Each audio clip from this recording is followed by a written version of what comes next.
দর্শক, সিরাজগঞ্জের সদরের বাহুকা এলাকা থেকে যমুনা নদীর পানি বৃদ্ধির বিষয়ে সর্বশেষ খবর জানাচ্ছেন সহকর্মী মতিন সরকার।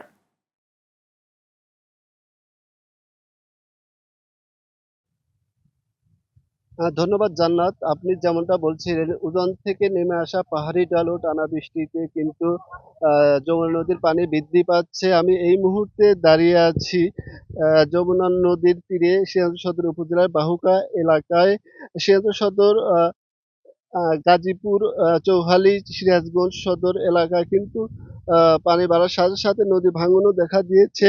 গত ২৪ ঘন্টায় ২০ সেন্টিমিটার পানি বেড়েছে ও বিপদসীমা ২০৮ সেন্টিমিটার দিয়ে প্রবাহিত হচ্ছে। এতে করে নদীর তীরবর্তী অঞ্চলের পানি ধীরে ধীরে প্রবেশ করছে।